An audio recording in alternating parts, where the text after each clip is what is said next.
Assalamualaikum warahmatullahi wabarakatuh. Salam sejahtera, namo buddhaya, salam kebajikan bagi kita semua.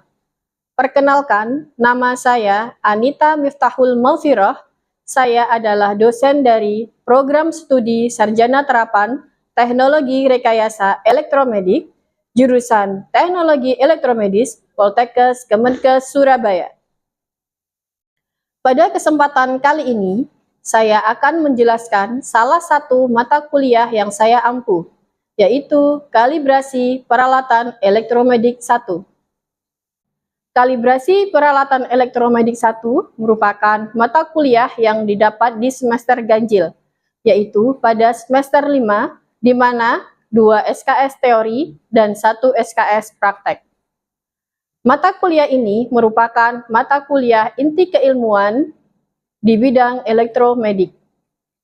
Capaian pembelajaran dari mata kuliah Kalibrasi Peralatan Elektromedik 1 yaitu 1. Mahasiswa mampu menjelaskan pengertian, tujuan, dan prinsip dasar kalibrasi alat elektromedik dengan tepat sesuai dengan Permenkes 54 tahun 2015. Yang kedua, mahasiswa mampu menerapkan dan melakukan metode perbandingan langsung dengan tepat dan dalam pengujian output atau kalibrasi alat elektromedik.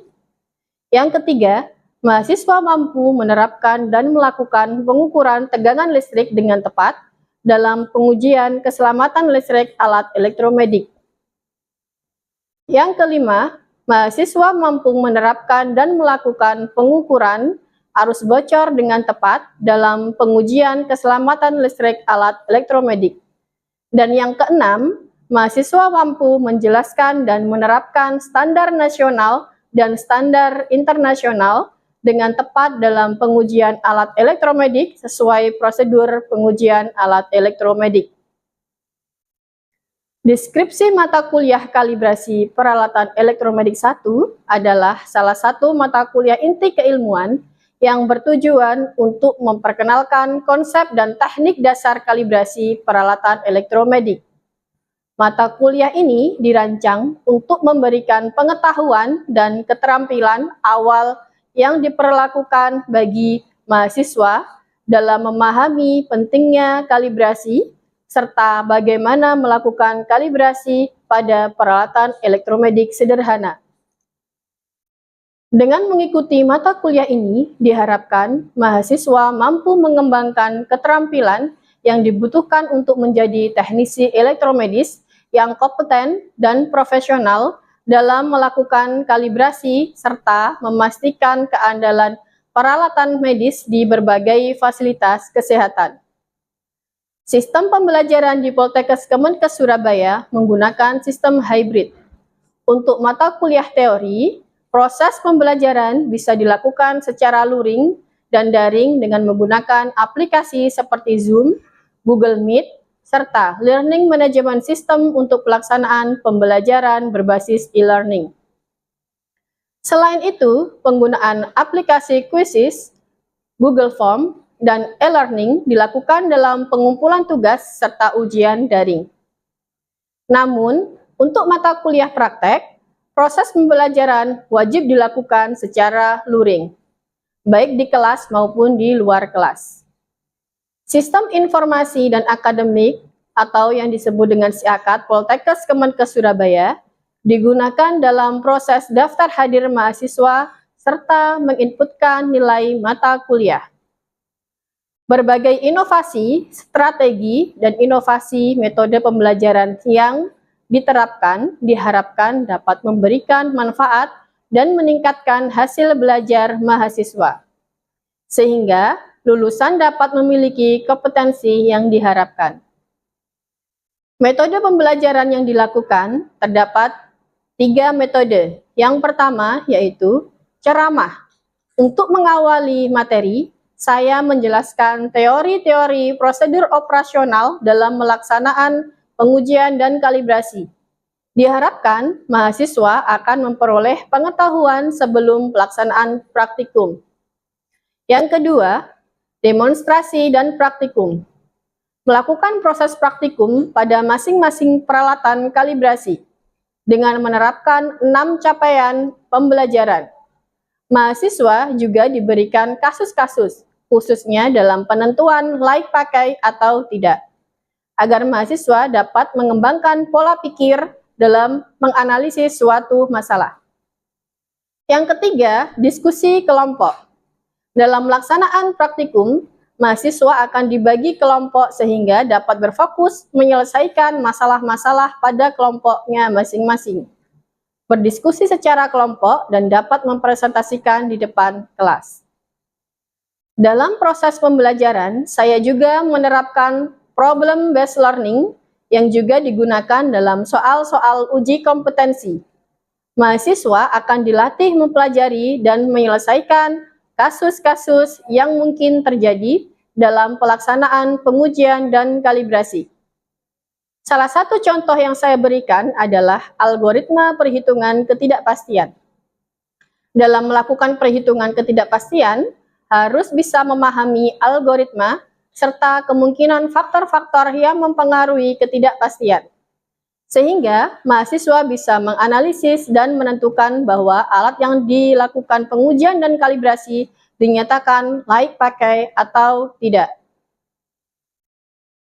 Untuk mempermudah proses pembelajaran, maka saya selalu menyiapkan presentasi atau PowerPoint yang menarik. Saya juga menyiapkan video-video baik yang saya ambil sendiri maupun yang diambil dari YouTube, agar mahasiswa dapat memperoleh gambaran alat yang akan dipelajari. Saya juga menyiapkan panduan praktikum serta lembar kerja yang dapat digunakan oleh mahasiswa selama praktikum berlangsung. Semua bahan ajar yang saya siapkan sesuai dengan RPS yang telah dibuat.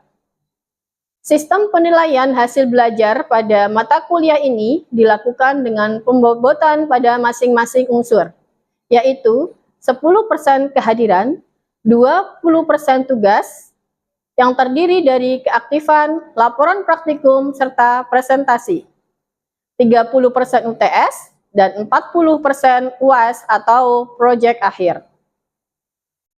Hasil dan informasi nilai dilakukan oleh bagian akademik dan bisa diakses mahasiswa melalui sistem informasi dan akademik.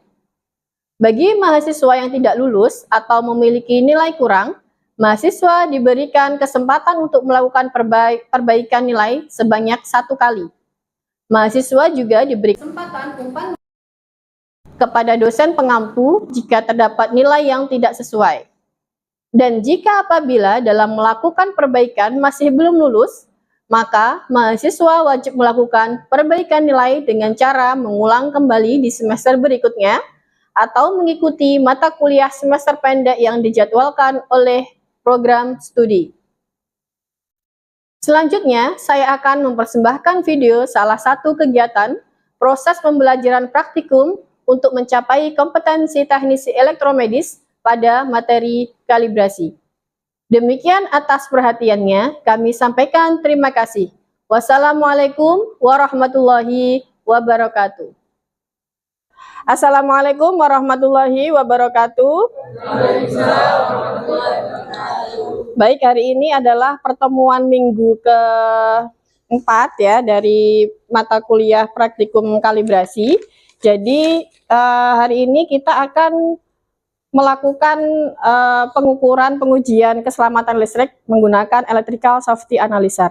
Jadi apa sih manfaat dari electrical safety analyzer ini ya? Jadi seluruh peralatan medis yang akan dilakukan kalibrasi yang terhubung dengan kelistrikan, maka wajib dilakukan pengujian menggunakan electrical safety analyzer. Jadi materi kali ini saya akan menjelaskan sedikit tentang teori dari keselamatan listrik. Ya, jadi kita mengacu pada SNI IEC 62353 tahun 2014. Tujuan yang dimaksud dari mata kuliah ini yaitu untuk menilai keselamatan peralatan elektromedik atau sistem elektromedik yang tersebut atau bagian darinya. Jadi seperti yang sudah saya jelaskan tadi ya, seluruh peralatan elektromedik yang terhubung dengan listrik, kita harus menguji keselamatan listriknya menggunakan electrical safety analyzer. Supaya apa? Yang kita ketahui yaitu kita akan mengukur kebocoran arus, ya. Karena kebocoran arus ini sangat penting. Contohnya pada saat kita melakukan pengukuran ECG, ya, elektrokardiograf.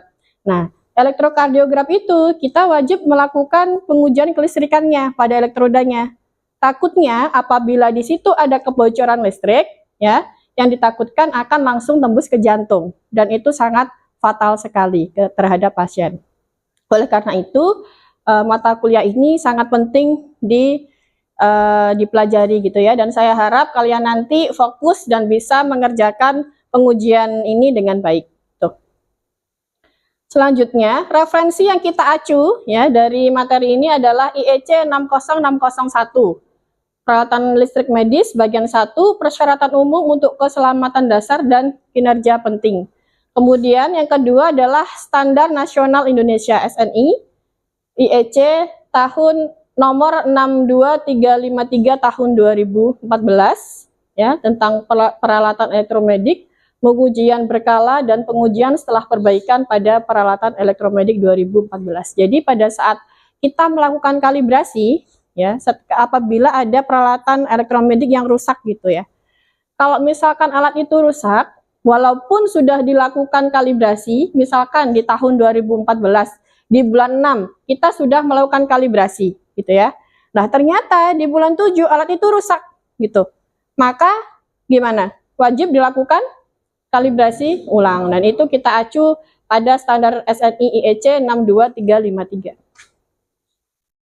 Apa aja sih ruang lingkup pengujian yang dikerjakan ESA pada saat kita melakukan pengujian kelistrikan? Ya, yang pertama adalah resistansi pembumian protektif, ya. Yang kedua adalah arus bocor peralatan atau kita cek di casing atau enclosure. Kemudian yang ketiga, arus bocor bagian yang diaplikasikan. Nah, yang ketiga ini adalah khusus, ya, alat khusus elektromedik yang kita ukur pada ECG, gitu ya. Kemudian yang keempat adalah resistansi isolasi. Resistansi isolasi itu apa sih? Tahanan isolasi itu kita ukur pada isolasi itu apa? Kabel, ya. Jadi kita ukur nih kabel pembumiannya ini bagus apa enggak gitu ya. Kemudian apa aja yang perlu disiapkan? Ini yang kita harus mengacu pada flowchart pengujian keselamatan listrik. Jadi yang pertama adalah pemilihan pengujian, ya. Kemudian kira-kira kita pakai standar apa sih yang kita pakai gitu ya. Jadi nanti pada saat kita operasional di ESA ini ada beberapa standar yang kita pakai. Kita pakai standar yang mana gitu ya. Kemudian yang kedua adalah inspeksi visual. Inspeksi visual itu kita inspeksi dulu ke alat kalibrator, ke alat yang UUT ini ya, unit under testnya. Apakah ini ada kabel yang ngelupas. Nah, seperti ini kan ada kabel yang ngelupas nih. Nah, ini layak apa enggak nih? Gitu ya, secara inspeksinya. Kemudian yang ketiga yaitu kita lakukan resistansi pembumian protektif. Kita ukur. Kemudian arus bocor, resistansi isolasi, uji fungsi alatnya, laporan hasil evaluasinya ini nanti alat ini lolos pengujian listrik apa enggak. Seperti itu. Alat yang digunakan apa untuk melakukan pengujian keselamatan listrik? Electrical safety analyzer gitu ya. Kemudian yang harus diketahui ya pada saat kita melakukan uji keselamatan listrik, harus tahu nih kira-kira kelas berapa sih, tipe apa sih alat yang kita uji gitu ya. UUT-nya ada kelas 1, kemudian ada kelas 2 ya. Kelas 1 itu tandanya apa? Tandanya di bodinya UUT ya, itu ada gambar grounding gitu ya. Boleh yang gambar grounding seperti ini ya. Kemudian ini yang penting dia ada gambar grounding. Biasanya casingnya terbuat dari bahan metal. Kalau peralatan elektromedik kelas 2 itu apa? Dia adalah double insulation ya. Double insulation ini biasanya casing terbuat dari bahan non metal. Jadi ini harus kita ketahui dulu pada saat kita melakukan kalibrasi. Oh, ini kita cek kelasnya ini kira-kira kelas berapa sih gitu ya. Soalnya kenapa? Soalnya nanti di ESA ini ada pemilihan ya. Ada pemilihan ini kelas 1 atau kelas 2, tipe B atau tipe BF atau tipe CF, seperti itu. Nah, ini adalah pengukuran diagram blok pada kelas 1 gitu ya. Di sini hijau ini kita ukur adalah enclosure-nya. Ya, enclosure-nya. Kemudian yang merah ini adalah bagian yang diaplikasikan. Ya.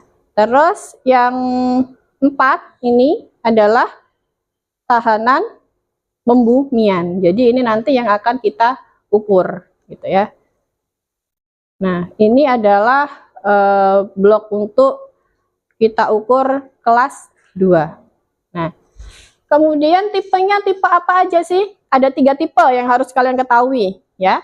Tipe apa? Tipe B, kemudian BF dan CF. Nah, kalau tipe B ya, tipe B itu juga harus diperhatikan ya. Kalau misalkan ada juga peralatan UUT itu yang ada langsung gambar orang, oh berarti ini tahu nih ini bahwa kelas 1 tipe B gitu. Tapi kadang ada juga yang kosongan. Ya nggak tahu nih kira-kira ini tipe B, tipe BF atau kelas 1 atau kelas 2. Nah, bagaimana yang harus kita lakukan? Kalau misalkan ada kasus seperti itu. Bagaimana? Kita pilih yang mana nih kira-kira? Kita pilih yang kelas 2, kemudian tipenya yang tipe BF jika tidak ada gambaran di UUT-nya gitu ya. Tapi ada juga yang langsung udah ada gambaran UUT-nya, misalkan kayak Infuspam gitu ya. Dia udah langsung ada nih. Oh, ini bahwa kelas 2 tipe BF misalkan seperti itu. Kemudian ECG juga ada juga langsung di speknya ya, di speknya itu ditulisi kelas 2 tipe CF. Kalau misalkan ada kasus yang tidak ada tulisannya, berarti kalian pilih yang kelas 2 tipe BF. Seperti itu ya, paham ya? Nah, tipe BF ini adalah bagian yang diaplikasikan ya, tapi dia tidak terhubung dengan jantung. Contohnya apa? Contohnya, peralatan apa? Infuspam. Nah, Infuspam itu kan dia ada yang diaplikasikan ke manusia tapi tidak langsung ke jantung. Kalau tipe CF, contohnya ECG karena dia langsung terhubung dengan jantung. Terus apa lagi contohnya? Apa? Defibrilator gitu ya. Oke, sampai sini mungkin teorinya saya akhiri ya. Jadi langsung kita praktikum ke penggunaan alatnya. Jadi minta tolong disiapkan untuk metode kerja dan lembar kerjanya, silakan disiapkan. Langsung kita melakukan praktikum menggunakan ESA gitu ya.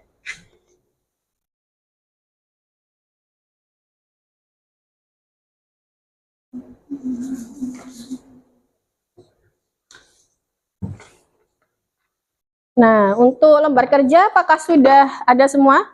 Sudah ya?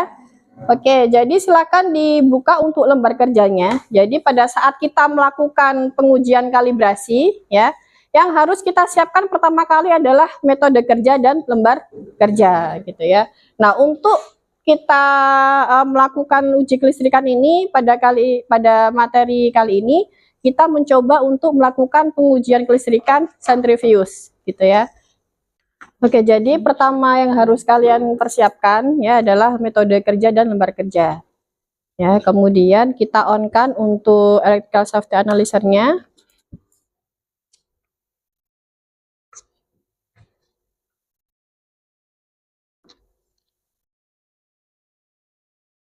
Nah, di sini ya pada saat awal jika terdeteksi seperti ini error detected ya. Jadi di sini itu bahwa dia tidak ada grounding ya. Jadi kalau misalkan kita pada saat melakukan uji kelistrikan di rumah sakit, kalau misalkan tidak ada grounding, berarti kita nggak usah melakukan uji selanjutnya karena dia pasti nyetrum, kemudian kebocoran arusnya juga pasti akan besar. Nanti gimana solusinya? Kita kasih rekomendasi ke user bahwa ini minta tolong dipasangkan grounding terlebih dahulu sebelum melakukan uji kelistrikan. karena ruangan ini tidak layak untuk digunakan. Pasti nanti akan berbahaya kepada pasien gitu ya. Karena nanti yang diakibatkan kebocoran arusnya tinggi ya, kemudian berakibat fatal jika ke pasien seperti itu. Kemudian langkah selanjutnya adalah kita enter aja ya. Karena kita pada saat awal kita melakukan kalibrasi pengujian, di sini pasti akan muncul ya. Kita pakai mana sih kelasnya ini ya? Kelas 1 tipe B. Jadi ada pemilihan kelas ya, ada pemilihan kelas. Kira-kira sentrifuge ini kelas apa, tipe apa? Kelas 1 tipe B. Jadi kita pilih ya di sini ya, kelas 1 tipe B gitu ya. Nah, ini di sini ada pilihan kelas 1 tipe BF, kelas 1 tipe CF, kelas 1 tipe B, kita pilih yang kelas 1 tipe B. Oke. Setelah itu, ya, langkah selanjutnya adalah kita melakukan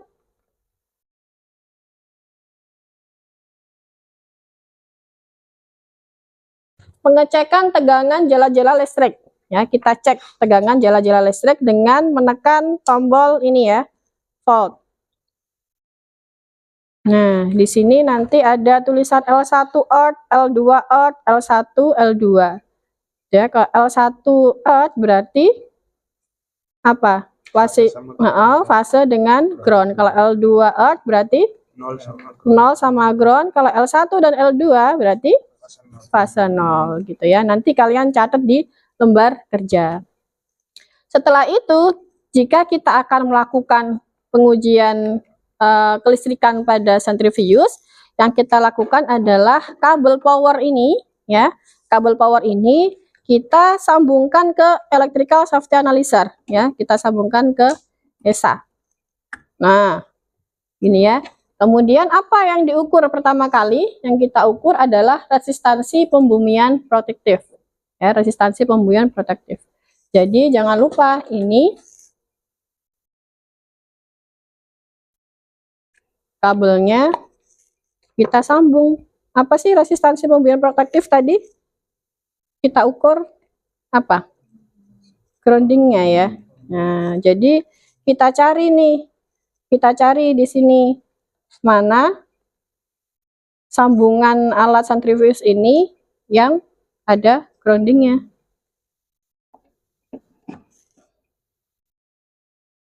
Oke. Kita tempelin, karena di sini nggak ada grounding, jadi kita cari yang berbahan metal ya, yang nah ini berapa sih? Bentar, kita klik.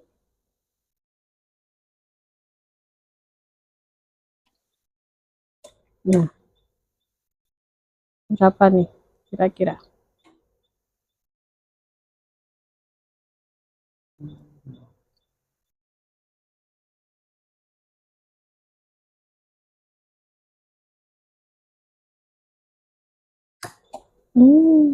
Over ohm ini adalah over limit, berarti tahanan resistansinya bagus gitu ya. Kemudian selanjutnya adalah kita ukur arus bocor peralatan ya. Jangan lupa pada saat kita mengukur arus bocor peralatan, kita on-kan alatnya ya, kita on-kan, kemudian kita ganti probe-nya menggunakan probe yang ini. Jadi nanti kita ukur tuh bahan yang metal, kita cari kira-kira arus bocor yang tertinggi itu di mana sih gitu ya. Jadi kita klik arus bocor.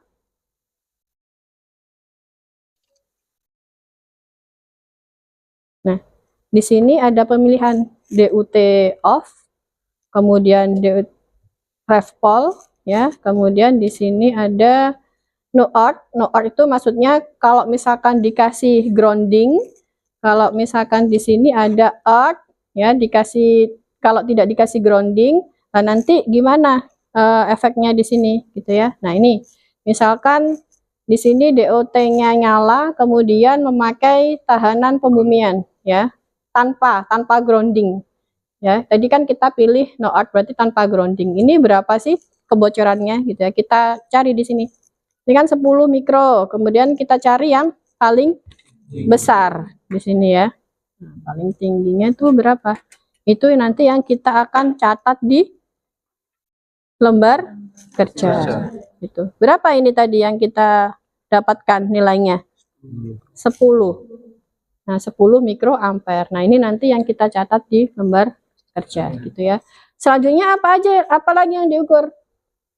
Selanjutnya adalah resistansi isolasi ya. Resistansi isolasi itu apa? Tahanan kabel. Nah, ini kita ganti ini ya. Kemudian kita capitkan ke kabel sini. Ya, karena kita mau mengukur berapa sih tahanan isolasinya kabel sentrifuge ini, dia bagus apa enggak, lolos enggak kemarin uji produknya gitu ya. Oke, setelah itu kita tekan yang mana? Mega ohm insulation. Nah, ini kita ukur yang ini. Klik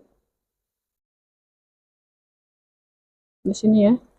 Kemudian start.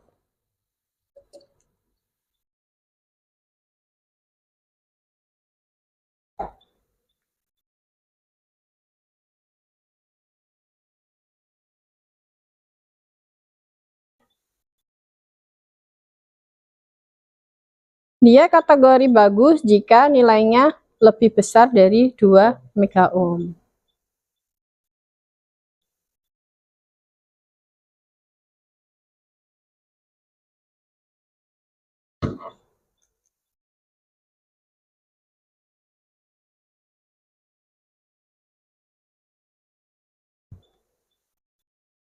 Jadi pada saat sebelum melakukan pengujian, pastikan ya pemilihan kelas tipenya ya, jangan lupa. Kadang ada yang soalnya untuk kelas dan tipe ini nanti pasti akan beda perlakuan dan akan beda pengukurannya gitu ya.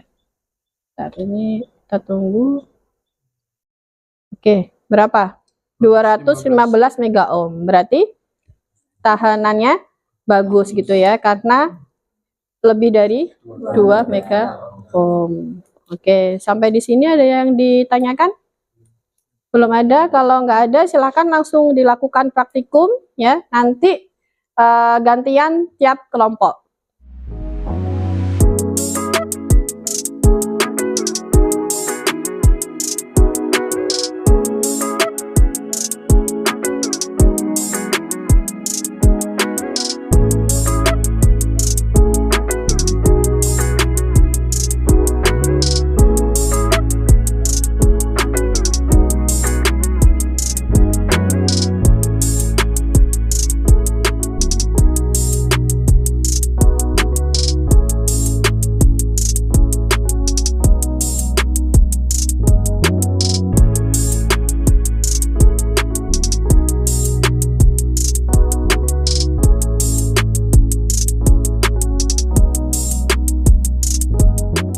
Baik rekan-rekan, sudah selesai semua untuk melakukan pengujian kelistrikannya. Silakan sekarang dibuat kelompok untuk diskusi dari hasil yang sudah diukur tadi ya.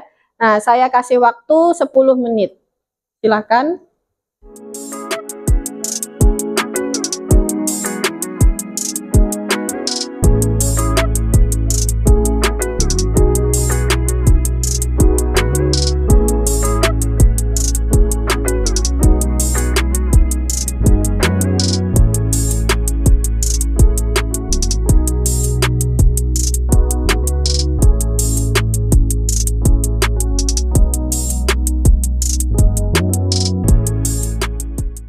Baik rekan-rekan, sudah selesai untuk melakukan diskusi kelompok. Untuk selanjutnya adalah hasil yang sudah didiskusikan.